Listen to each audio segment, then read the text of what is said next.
जय श्री कृष्णा। आइए सुनते हैं माघ मास में सुनी जाने वाली राधा कृष्ण की यह कहानी।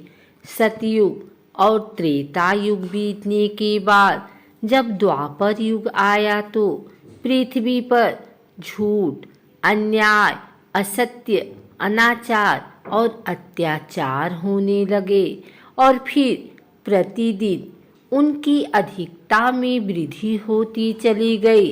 अधर्म के भार से पृथ्वी दुखित हो उठी।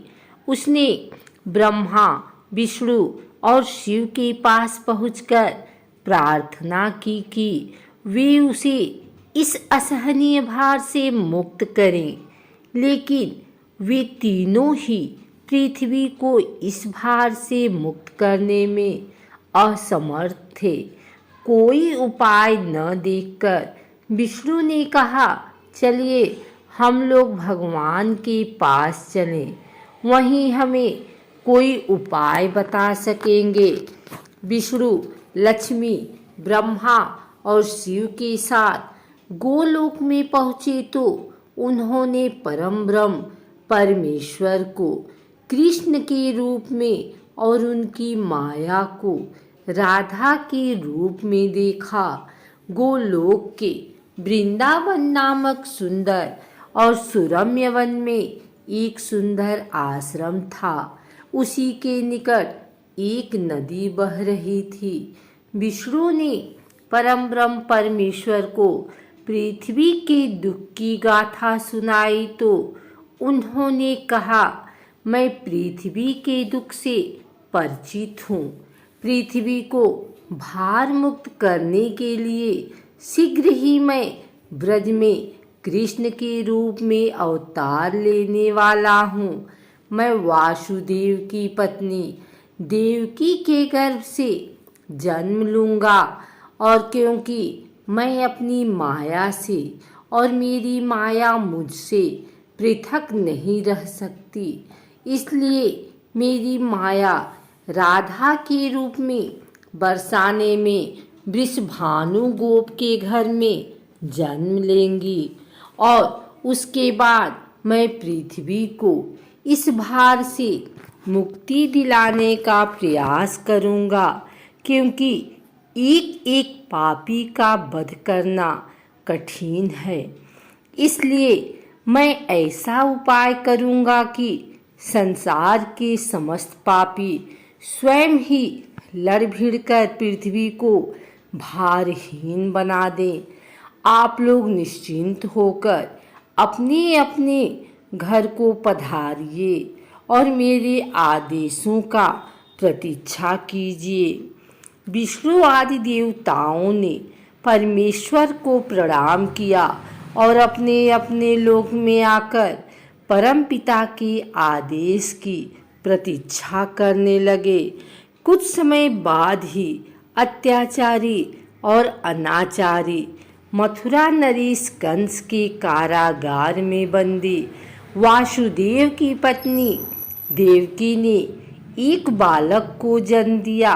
बालक के रूप में जन्म लेने से पूर्व ही भगवान ने उन्हें अपनी योजना बताते हुए आदेश दिया था कि वासुदेव जी उन्हें गोकुल में नंद गोप की पत्नी यशोदा के पास छोड़ाएं और उसी समय उनके गर्भ से जन्म लेने वाली कन्या को लाकर कंस के हवाले कर दें। वह कन्या मेरी योग माया है। वासुदेव ने ऐसा ही किया और कृष्ण गोकुल में नंद गोप की पत्नी यशोदा की गोद में पलने लगे। उसी समय उनकी माया ने भी राधा के रूप में बरसाने के वृषभानु गोप की पत्नी के गर्भ से जन्म लिया, जिसका नाम माता पिता ने बड़े चाव से राधा रख दिया। दो अलग अलग गांवों में रहते हुए भी राधा और कृष्ण बचपन से ही एक दूसरे को चाहने लगे थे। वन में गाय चराते हुए अक्सर राधा से कृष्ण की भेंट हो जाया करती थी। फिर जब वे दोनों बड़े हो गए तो जब भी रात की बेला में कृष्ण अपनी बांसुरी के स्वरों द्वारा अपनी प्रियतमा राधा को पुकारते, राधा अपनी सहेली गोप बालाओं के साथ कृष्ण के पास पहुंच जाती। राधा और कृष्ण का यह प्रेम दो किशोर लड़के लड़की का प्रेम था, जो थोड़े से दिनों में ही पूरे ब्रज में चर्चित हो गया। नंद बाबा और यशोदा ने चाहा कि कृष्ण का विवाह राधा के साथ कर दिया जाए। उधर बरसाने में वृषभानु और उनकी पत्नी कलावती की भी यही इच्छा थी। एक शुभ दिन देखकर राधा और कृष्ण की सगाई कर दी गई।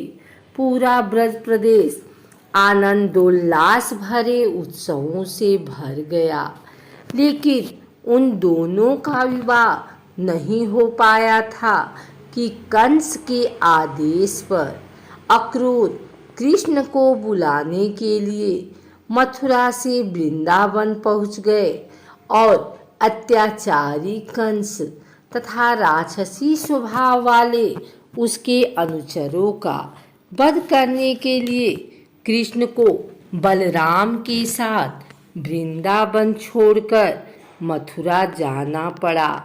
और मथुरा में कंस आदि का वध करने के बाद मथुरा राज्य की सुरक्षा के उत्तरदायित्व ने कृष्ण को इतना उलझा दिया कि वह चाह कर भी वृंदावन नहीं जा सके। अपने जामाता कंस के वध का बदला लेने के लिए उसके ससुर जरासंध ने अपनी विशाल सेना के साथ मथुरा को घेर लिया, लेकिन कृष्ण और बलराम ने अपने पराक्रम से जरासंध और उसकी विशाल सेना को पीठ दिखाकर भागने पर विवश कर दिया।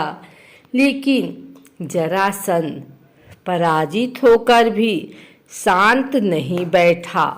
उसके कई बार मथुरा पर आक्रमण किए जाने पर मथुरा एक छोटा सा राज्य था और मथुरा नगर को सुरक्षित स्थान पर नहीं बसाया गया था।